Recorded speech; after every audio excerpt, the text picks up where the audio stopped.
Earth First is not an organization. It doesn't have a president, vice president, or even a secretary. It doesn't have any officers at all.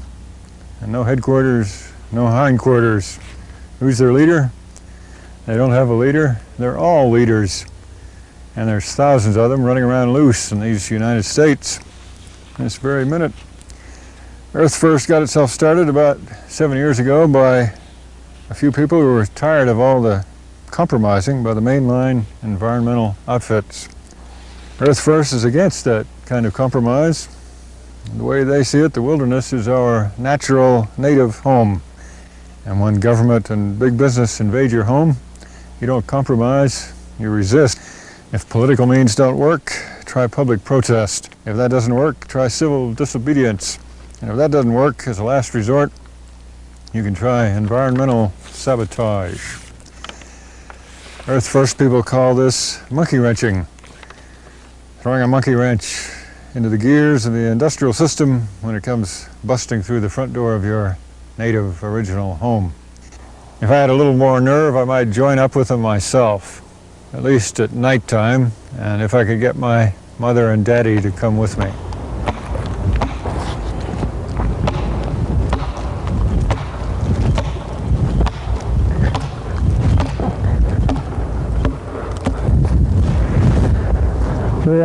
I'm here spiking this tree, and all these other big ones around here today. They're planning to be cut by the Forest Service, and sales have been appealed. And there's basically nothing else that can be done. You know, nothing legal that can be done. It's the last method to save all these big trees around here. And we're putting the nails in. We'll be telling the Forest Service about it by an anonymous letter. We are a very specific warrior society. That's right. There are men and women trying to destroy everything that's beautiful, everything that's right, everything that's wild on this planet. And out of this planet, out of the earth, has emerged a society of warriors, women and men, who are planting their spears in the ground and are taking a stand. And that's Earth First. Earth First, I think, is a radical environmentalist, eco-terrorist organization. Well, it's not even an organization. I think it's a loosely knit group of zealots who are, personally motivated to go out and defend the earth using pretty illegal, pretty harmful, physically harmful tactics. I've done all kinds of monkey wrenching. Such as? I've munched roads, I've spiked trees, I've siltated equipment. I don't know, I've burned their books. A couple of us cut down a billboard last summer in Corvallis, got caught for that, fortunately. But done some other things here and there. I am a criminal because I've broken what are considered the laws that the society has set. So within that context, I'm a criminal. But on the other hand, that doesn't have any negative connotations to me because I don't recognize those laws as being anything important anyway. Ed Abbey said at the little Granite Creek Brown River Rendezvous a few years ago, you shouldn't commit illegal acts except perhaps at night and with your parents' permission.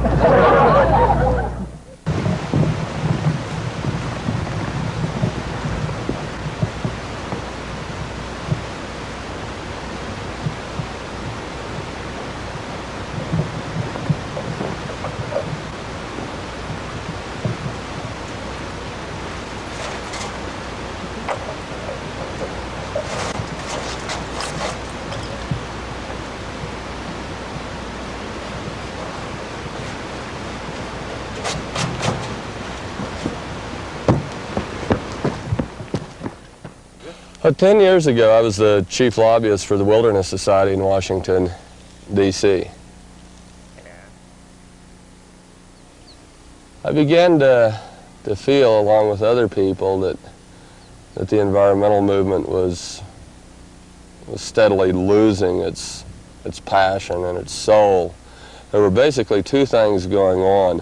One, that people working for environmental groups who had started out as volunteers, impassioned amateurs, were becoming professionals, and were becoming more concerned with careers, with salaries, with status, with access to high places, for the intrinsic value of access to high places. And while that was going on, we were asking for less.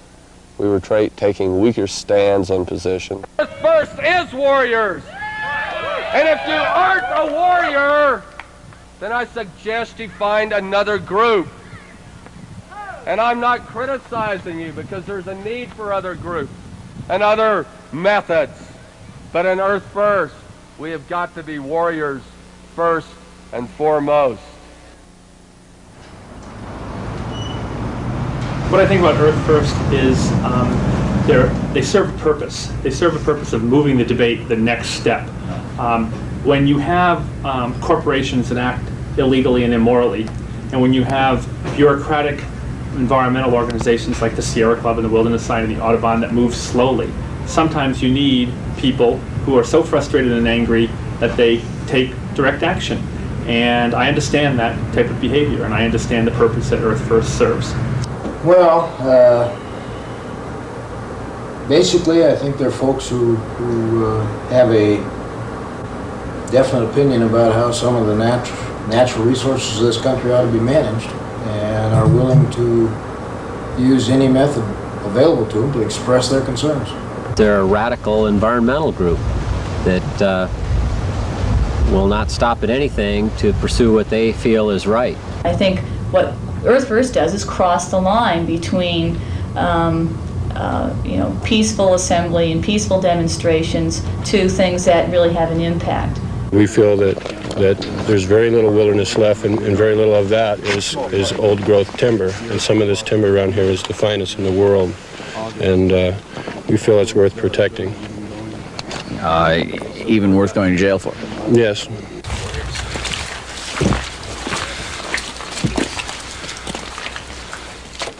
I think Earth First is one of the most law and order organizations in North America. We want to have the laws enforced which protect habitat, which protect wild species, which protect wilderness, which protect national parks, which protect the riparian habitat and forested areas on private lands, and the administration is not protecting them. I'm sure, based on their book, for instance, that they do not intend to hurt anybody.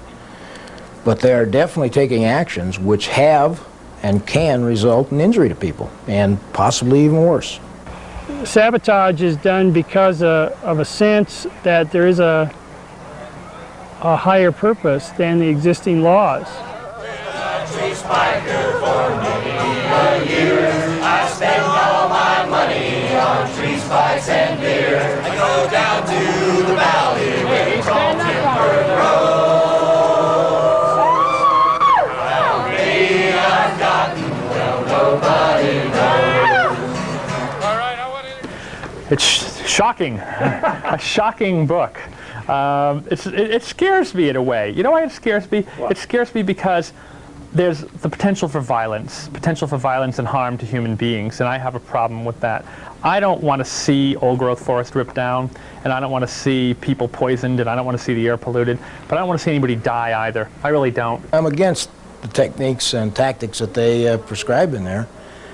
I'm much more given to let's get differences of opinions on the table and discuss them and see if we can work them out. Now, I'm sure that they come from the viewpoint that they've tried that and it hasn't worked, and so they have to take the next, what they consider the next step. And that is a step that I don't agree with. Showing how to spike roads, to spike trees, to dismantle helicopters, to destroy tractors, it's terrorist activities. Sometime when you have immoral timber corporations and you have, illegal oil industry folks doing the things they're doing, you have to use their kind of tactics. And their kind of tactics sometimes end up, unfortunately, at this level. Well, I have some complaints about the book Ego Defense. Let's hear it. Well, there's this section on adding sand or sediments and things to the oil casings. It doesn't say how much. Do I add a little thimbleful or 5 pounds? I could spend all night finding the right amount of stuff to put in there and worry about them coming and getting my friends arrested or something.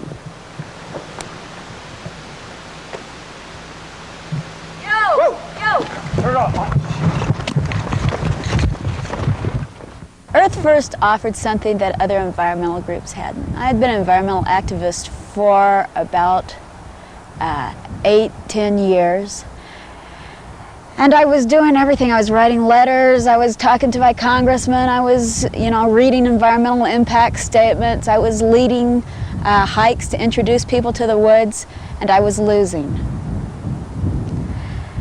And being reasonable just didn't seem to be getting anywhere. Playing the game, playing the system just wasn't working. The trees were still being cut, the rivers were still being dammed, the air was dirty, the water was undrinkable. And then I met Earth First. My first exposure to mainstream environmentalism was a slideshow at Punch and Cookies. And I didn't feel like those people were leaving that meeting with any type of energy to go out and work by themselves, do something on their own as an individual to further the cause. Rather, they were being fed and then going home and sated, didn't do anything else. And I feel like what we do as Earth Firsters or as direct action environmentalists is inspire individuals to continue the work that they've been exposed to on their own. I have no choice but to do this. I don't know, it's just somehow the rainforest speaks to me, the wolf speaks to me, the condor, asks for my help and I can't say no. One of the things we said when we started Earth First was we'll let our actions set the finer points of our philosophy. And that's one of my disagreements with the Greens, is that they seem content to sit around and hammer out these detailed agendas and statements of principles and all of this, and they never do anything about it. Earth First is the only activist green group around, if you want to look at it that way. The others are debating societies. Action! Action of any kind! And let our action set the finer points of our philosophy. We don't have to figure it all out. We don't all have to be pure. We all don't have to be saints on this planet to do something for it. We don't have to have our philosophy honed down to the nth degree. There's room for inconsistency. But do something! Even if it breaks the law, I do believe in a higher law.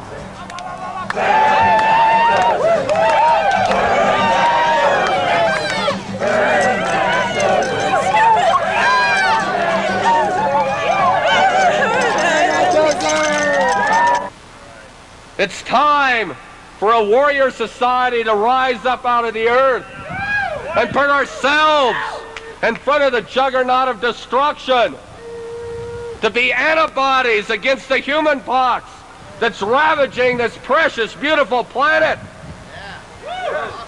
I don't want to live if there aren't any rhinoceroses. I don't want to live if there aren't any mountain lions in California. That's what my life is for. Is to throw it in the wheels of this insane progress and to fight for it. Yes. And that's what warriors are for. That's what a warrior society is for. Monkey wrenching is a tool. This tie is a tool. I go and I lobby members of Congress, and I go and I talk to, the LA Times editorial board, and I go and I talk to the Arco Civic Action Breakfast League on, how to do what we think we're doing. And they don't like listening to me unless I'm wearing a coat and a tie. But, it's just a tool. And I think the tools that we need are the legislative process, the public relations process, the consciousness raising of the American public, and occasionally a tree spike to get our agenda across. It's habitat and survival that count, not the process. That's the difference between Earth First and the mainstream environmental movement. What Earth First has done for us here is pretty much rallied the community in a positive way against the environmental community. We realized that we had accomplished our first major goal when we started Earth First, which was a realignment and a restructuring of the environmental movement. And that is that the Sierra Club now is taking stronger positions. The California Desert Protection Act of Senator Cranston's is a good example. Several years ago, the Sierra Club only wanted 5 million acres. Then through Earth First influence, they thought, well, why shouldn't we ask for everything we want? And they moved it up to 8 million acres. In other words, Earth First is convincing good people in mainstream environmental groups not to compromise before the game starts. I don't think Earth First has credibility with anybody, frankly. I think there's a few people on the radical fringe that think Earth First is credible, but the forest products industry doesn't think they're credible. I don't care about credibility. Okay, man. I don't care if we're credible to William Penn Mott, or to Jim McClure, or to Donald Hodel, or to F. Dale Robertson. Donald Hodel and F. Dale Robertson don't have any credibility with me. They're sick. I don't believe the Forest Service thinks they're credible, and I don't think the public does. When you see Earth First members howling like wolves before the moon on local TV, it does nothing for their credibility.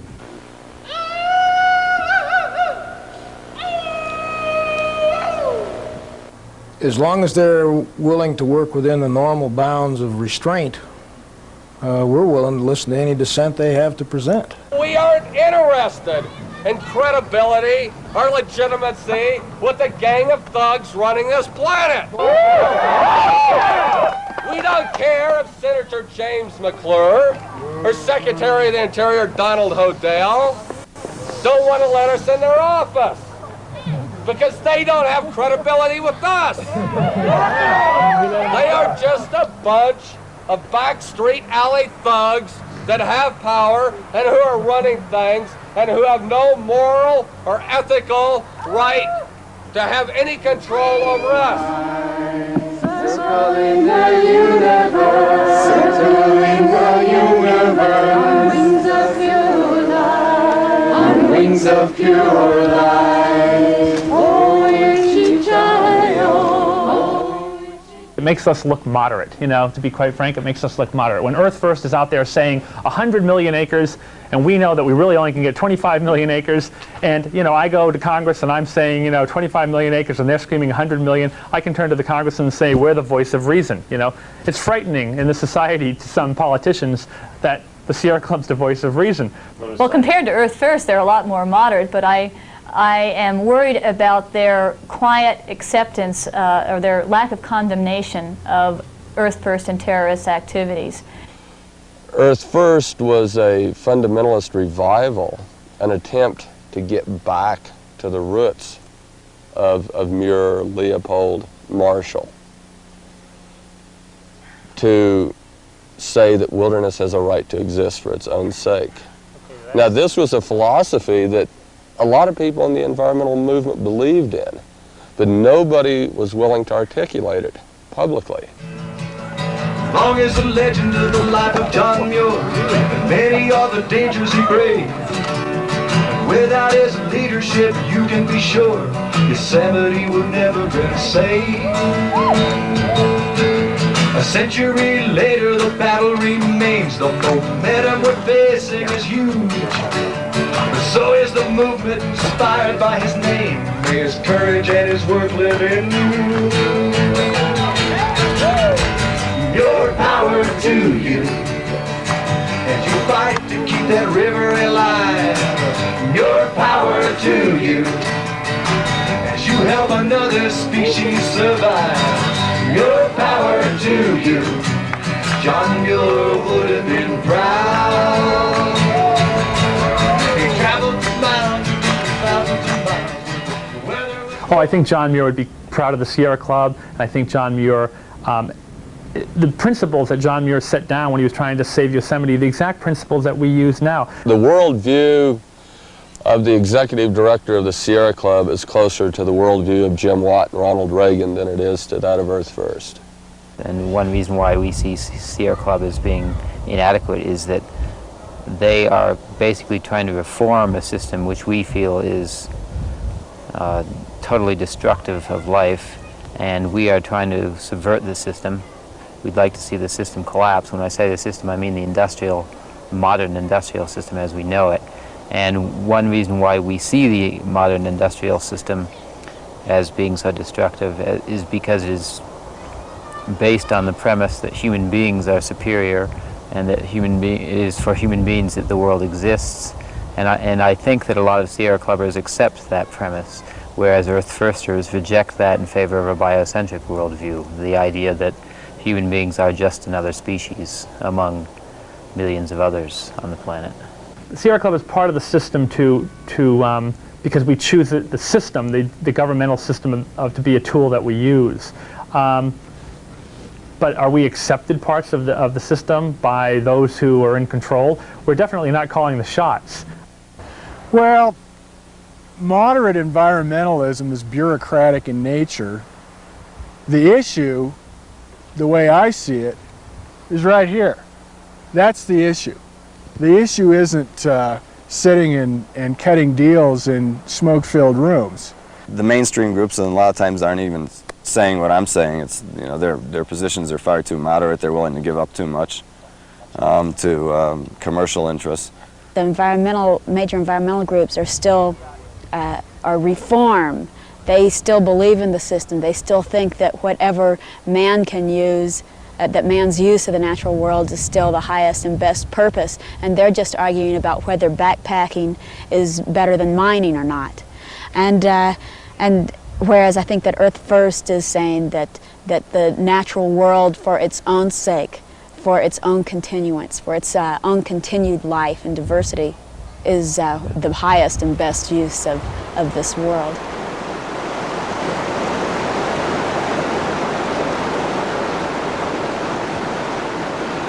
They are anti-technology, they're anti-capitalism. I think they're more of a socialist or Marxist kind of philosophy, and they're digging at the basic roots of the United States and its Constitution. And I think they're a significant threat to the American way of life here.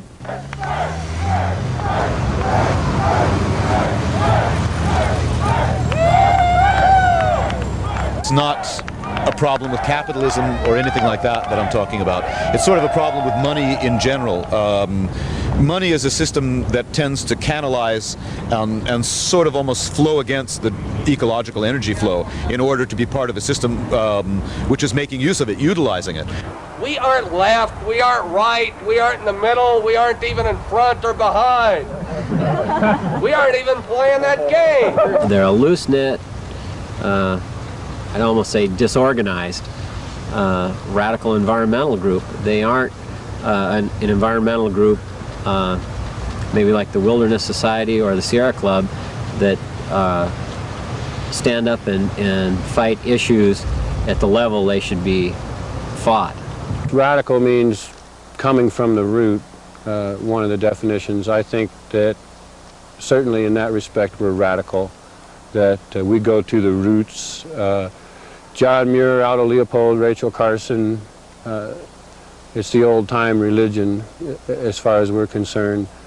But radical also means it's relative to what other people are advocating. So in that respect, you know, we can have a radical wilderness proposal. We can take radical means to achieve our ends, and so I think radical would be correct in that sense. But are we truly radical? You know, is what we're saying really extreme? I think not. That, you know, we're more conservative. I consider myself a conservative. That warrior spirit is too valuable to be wasted on wars. Let it be placed in a better context. For instance, acting to save our Mother Earth. Then the fire-fangled feathers really dangle. The bow burn gold. The spear shine in the sun. I think we have to look at the real definition of the words we use nowadays. I mean, the corporations like to talk about extremism and radical behavior and all those type of things that they like to broad brush environmentalists with. And I think it's extreme to pollute the air. I think it's radical to cut down old-growth forest. So if their actions escalate things to the point where the next action is the spiking of a tree, at that point nobody's hurt, nobody's injured, the tree isn't cut down, then the next action that has to be taken is they're going into the forest to clear cut or do what they're doing, and that's when the confrontation and the escalation gets to the point of possibly somebody getting hurt, possibly being illegal. I think the immoral action is based on the immoral activity of the corporation, not on the spiking of the tree. And that is our political approach, is one of monkey wrenching, of thwarting it, a political aikido, of taking the energy of the mad machine and turning it against itself, of taking the power of the iron ore and a bulldozer and liberating it so it can go back to the earth. Taking the madness of the Forest Service's SCORE plan and twisting it against the Forest Service. Yeah, we file appeals and lawsuits, we write letters, make wilderness proposals. But we aren't fooled for a minute that we're engaged in liberal reform. We're sticking a wrench in the system, we're slowing it down, we're thwarting it, we're kicking it in the face. We do get some concern when people do not use those channels which we provide and go to some other method which disrupts and in some cases endangers the safety of people while they're doing their jobs.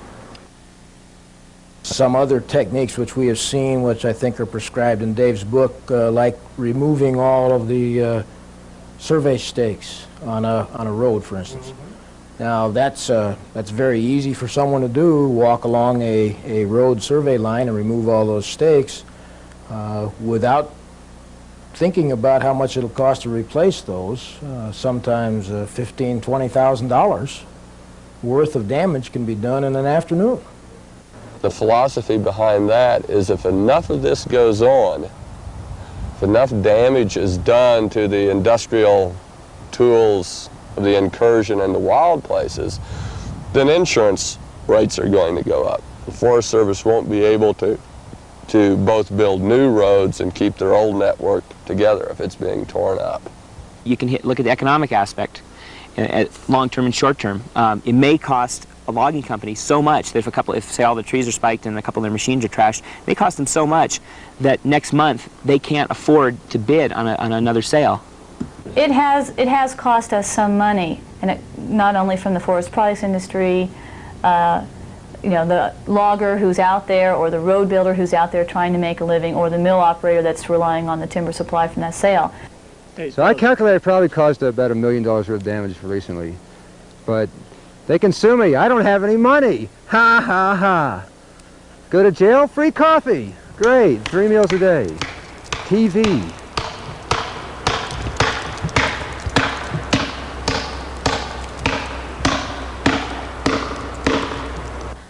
Monkey wrenching is, in many ways, is using the tools of the devil against the devil. And that's a very broad thing, a very broad definition, I think. But specifically, monkey wrenching can mean quasi-illegal acts. Of course, tree spiking is a favorite topic to discuss. But I think that any action that is a personal action and a commitment against, or some type of action against the juggernaut of industrial civilization is monkey wrenching, whether it's a tree spike or whether it's sand in a gas tank. Well, one type of monkey wrenching is this destruction of private property, such as machinery, which is being used in a destructive fashion. Monkey wrenching, of course, also includes activities such as removing ribbons from trees that are to be cut, pulling up survey stakes. In short, I see monkey wrenching as direct action which is generally illegal, with the goal of stopping wilderness destruction or some other type of environmental harm. I'd say it was responsible action to decommission a selected target that is damaging some natural area. What we're doing is tearing off the clear cut tags and all the ribbons on this proposed clear cut unit. The Forest Service has plans to clear cut all this whole area. That's what the yellow tags and the flagging mean. They go all around here. It's about 30 acres. And by tearing these off and hiding and burying them, totally remove all trace of the survey. Earth first, while we don't all engage in monkey wrenching or even advocate it, is that we do not condemn it. We do not put it down. That we recognize monkey wrenching as a legitimate tool of self-defense for some people within Earth First. Monkey wrenching is not guerrilla warfare, it's monkey warfare. That people could support it because it's not threatening, and that we have to employ it very carefully, very selectively. I'd call it terrorism. I think that people who say that have never spent a week in Beirut, or even say in Paris. Terrorism, by definition, is the killing of, sort of the wanton killing of innocent civilians to achieve some sort of political goal.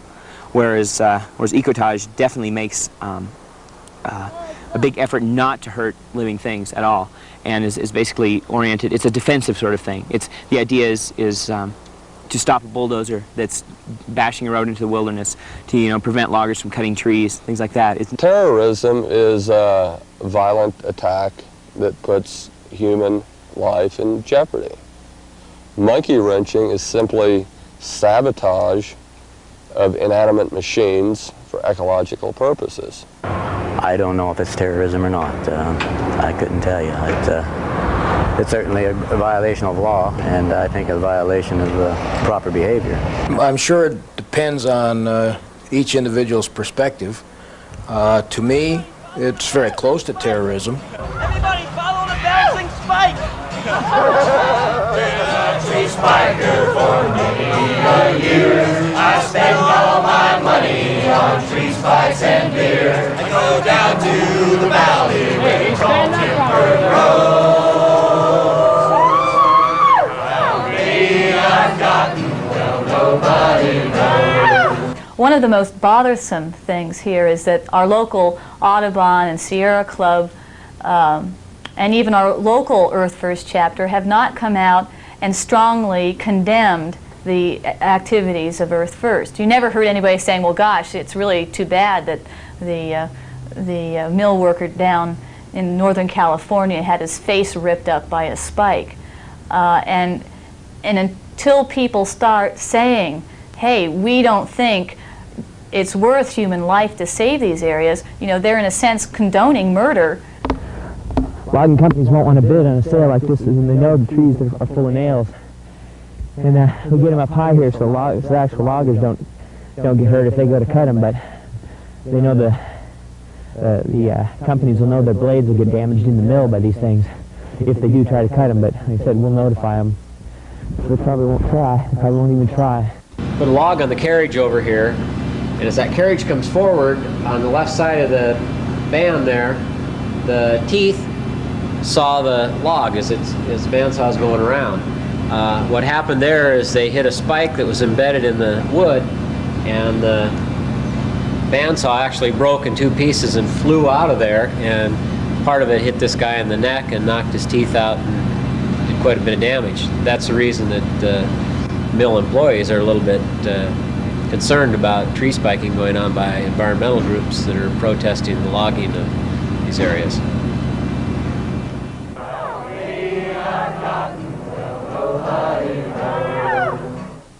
Monkey wrenching is a defensive action, and I think that it's aimed at guilty parties. The trees, for example, in tree spiking, a mill is a guilty party in the destruction of the forest.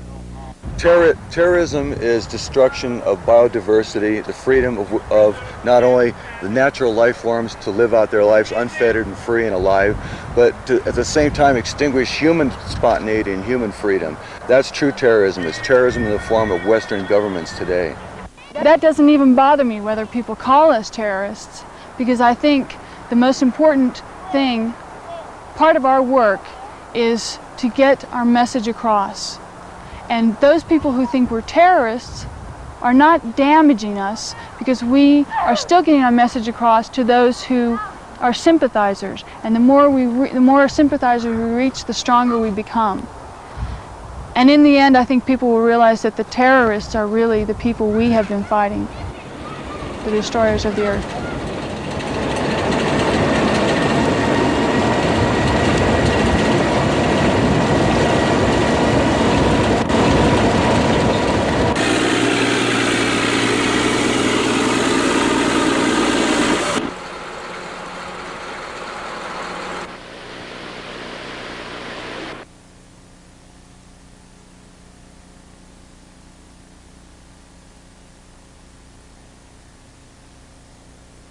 What happens in a clear cut is they destroy all the trees in the area, all the old growth trees, all the species that depend on old growth have no place to go.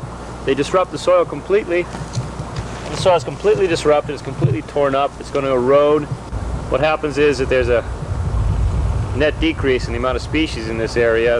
The species that depend on old growth, like spotted owls, woodpeckers, have no place to go. This is done on a very large slope here. It's probably an illegal one, but no one watches it.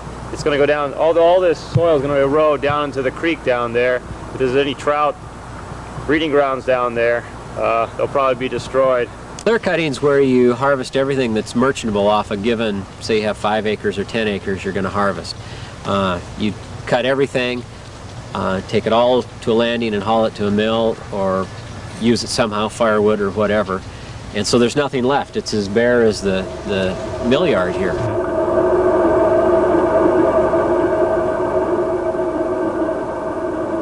I pretty much feel that the biological and ecological foundation of the earth is under siege right now. And something has got to be done to at least slow the technological beast down to the point where we can stop and at least examine what we're doing. We have essentially halted the process of speciation or evolution on this planet, and we've even succeeded in turning it backwards. And this is something that is accelerating at an alarming rate. Some of the most respected and famous biologists and ecologists in the world today are saying things that make my blood run cold. That if I didn't get drunk now and then, if I didn't have a sense of humor, I'd strap dynamite around myself and go down Glen Canyon Dam. We are living in an era of overpowering horror. Michael Soule, founder of the Society of Conservation Biology, recently said that vertebrate evolution may be at an end. Others have said that 1/3 of all species may become extinct in 20 years. That by the turn of the century, the only large mammals left will be those we choose to allow to exist. Let that sink in, my God! We don't have time for normal lives. Oh! We don't have time to pretend that it's business as usual. Where the biggest mammals at, where our future food is at, keeps the atmosphere intact. The ocean is our habitat. We depend on it. Habitat, have to have a habitat, habitat, have to have a habitat, have to have a habitat. You have to have a habitat to carry on. The forest is a habitat, a very special habitat. It's where the tallest trees are at, where a bear can scratch your back. It keeps the ground from rolling back, renews the oxygen. In fact, the forest is a habitat we depend on. Have to have a habitat. Old road spotted owl with a habitat. Have to have a it, spotted owl! I don't think we're losing any species on a whole scale. I mean, I guess they're saying that just because we're logging these areas, we're going to lose all these species. Well, I say that's kind of a farce. The exciting part is trying to figure out how we can have the grizzly bears and the pileated woodpeckers. Of course, we don't have grizzly bears here, but how you can have pileated woodpeckers and spotted owls and still maintain healthy communities. Because if you don't have healthy communities, there's not going to be anybody there to appreciate those critters, the things that are available. Given what has already happened in industrial society, we will be sitting with our own wastes. We will be sitting for hundreds and perhaps thousands of years with toxic waste, with nuclear waste. And that how we deal with that says something about how we are as persons. Breathing may become hazardous to your health. Trespassers will be shot, sold, and subdivided. And your sister tortured with electricity. And the mushroom cloud red-eye like wine on our breath. I think things are under control. It takes constant vigilance, and it takes everything from, introducing legislation to an occasional tree spike, but things are under control. Yeah, right now things are under control of corporate interests on the planet as a whole, and they don't seem to care much for anything except short-term profits and how much power they can create for themselves. Even in terms of the management philosophies that they're currently using, that agencies of the government, that reform environmental groups, and corporations are not doing a very good job in our estimation. People don't adopt industrial lifestyles. They have it shoved down their throat. And the only way to get rid of it is to cough it up, and that's going to be a violent reaction. Well, okay. All right, here's my notes. Why don't you stand by with these? You just have to see. Probably not for very long. We just have to see.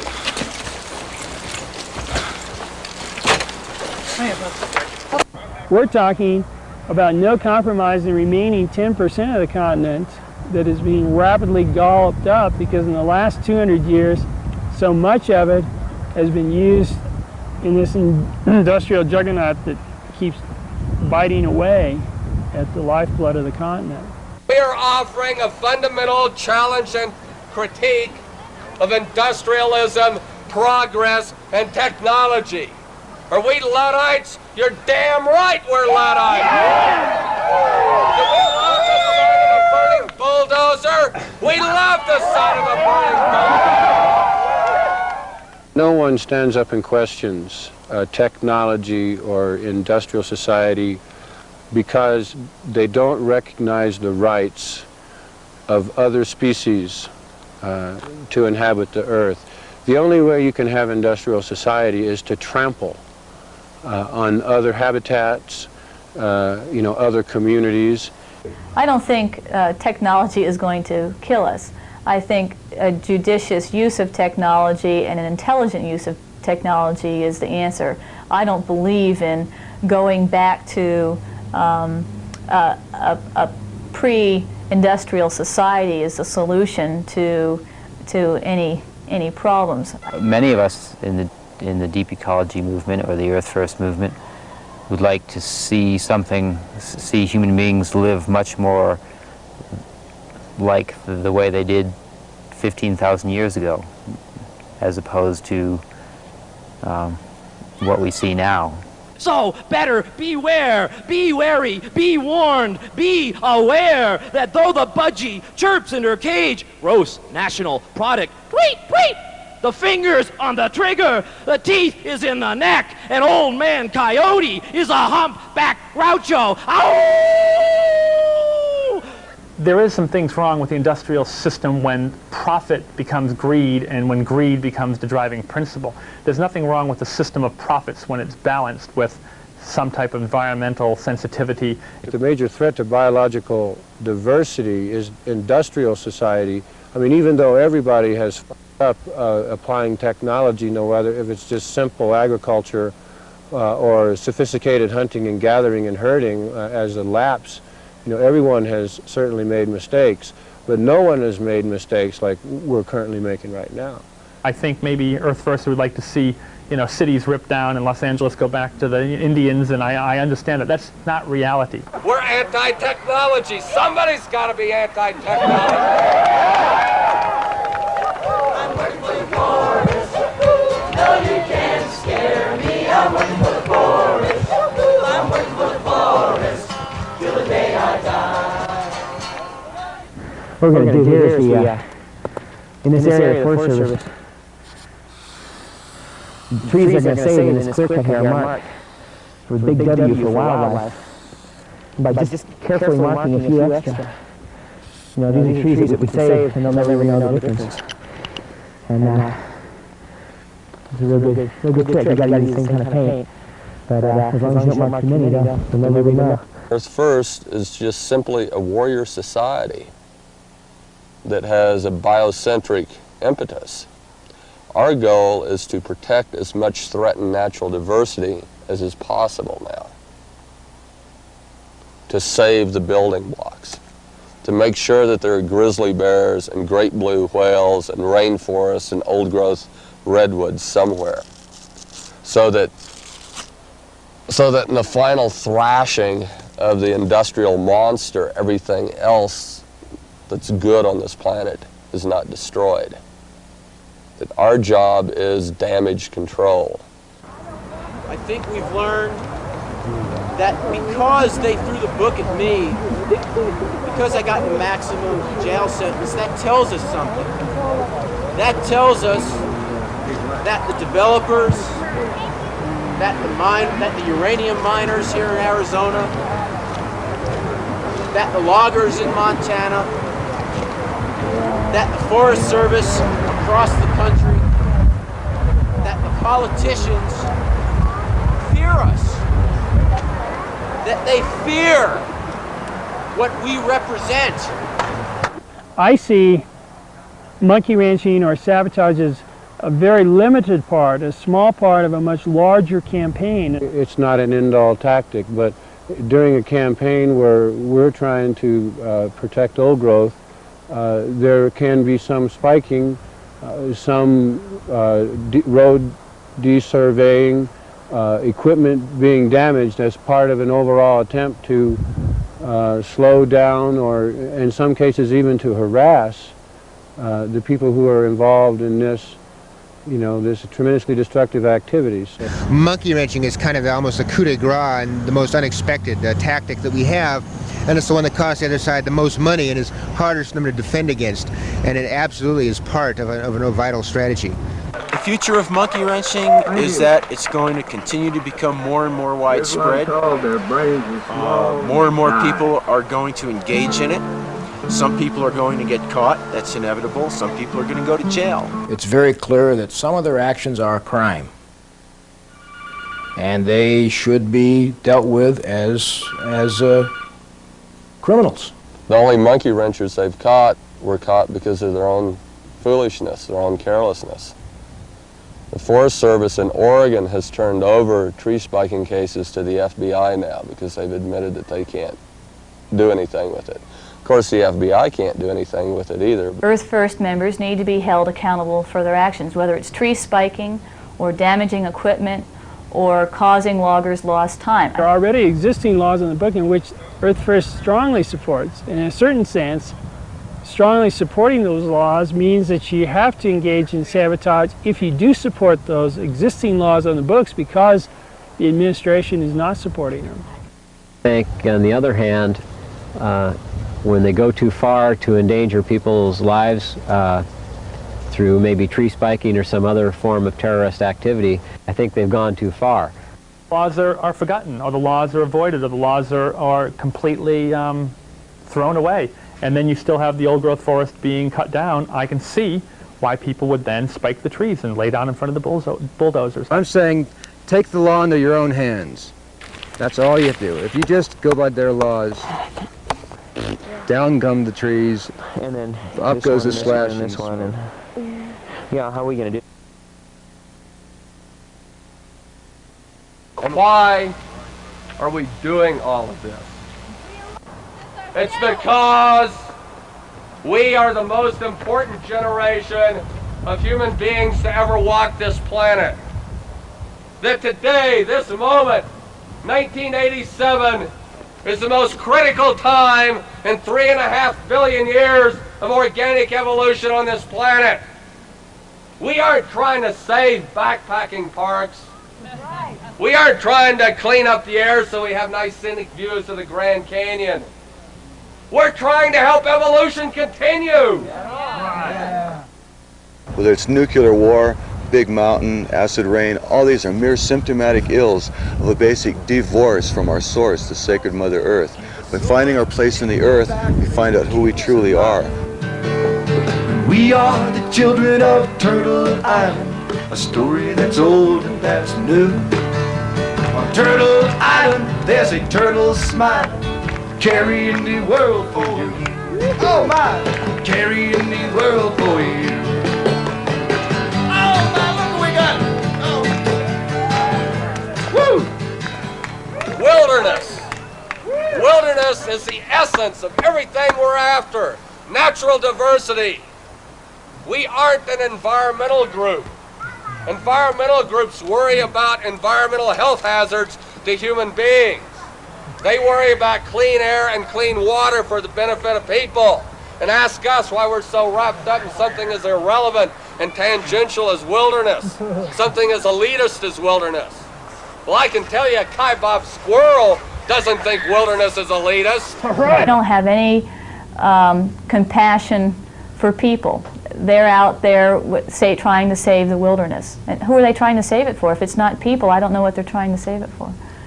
Wilderness is the essence of everything. It's the real world. And our goal is the day when there is no word in any language on earth for the concept of wilderness. Because that concept is no longer needed. Because everything is wilderness. And it just is. It's no longer a concern for the environment that motivates these people, that it's a social revolution that they're talking about. As Muir, he said that if it comes to a war between the races, I'll side with the bears. And what side would you be on? And I say that time has arrived. John Muir would say I would be on the side of the grizzly bear.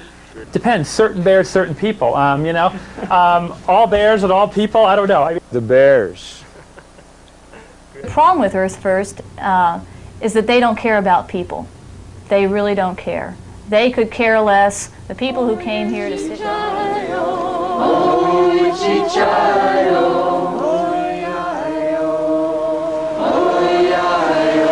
It depends where your priorities are. If you look at something like a 1,000-year-old tree or an irreplaceable old-growth ecosystem, it's a matter of priorities. Deep ecological philosophy holds that living things have a right to exist. Living individual trees, systems, ecosystems, whatever, have just as much as right to exist as individual humans or human societies. Deep ecology is a philosophy that enunciates this the whole idea of biocentrism, that the natural world is greater than and more important than the small part of it that's the human race. I think the principal tenet of deep ecology is the endorsement of biocentrism. All life is equal, or all natural life is equal. I think it entails on how we experience the world. If we experience the world as an extension of ourself, of our ecological self, if we have a broader and deeper identification, then we feel hurt when other beings, including non-human beings, are harmed. I think it offers people a way back from the alienation and pain that are pretty much the dominant themes of the modern age. People feel less and less connection to each other, obviously. Probably no connection whatsoever to the land anymore because it's such an abstract idea to them as they sit on their freeways and commute to work. And this offers, I think, a way back into the unity, a way back into the whole and into the scheme of things, kind of a spiritual completeness that we've been without for 7,000 years.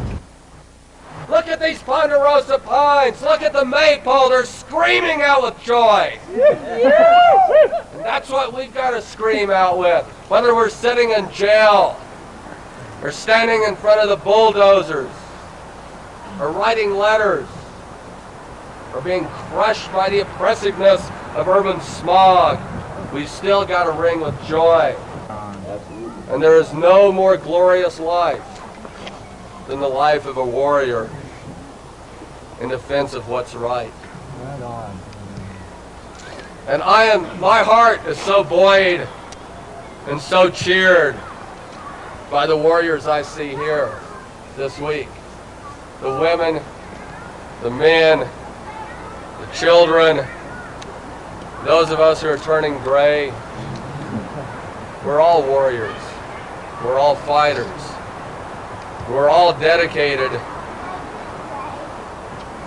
to something so much larger and greater and more beautiful than ourselves. And that's the essence, I think, of being a warrior. There's a recognition that in your life, the most important thing is not your life. As Martin Luther King said, a human being doesn't have something they're willing to die for. They don't deserve to live. Those are hard words, but they're true words. And I pity those people who are only interested in their paychecks and their VCRs and their own life. And I salute you. And I celebrate you. And I love you for being fellow warriors. Earth first!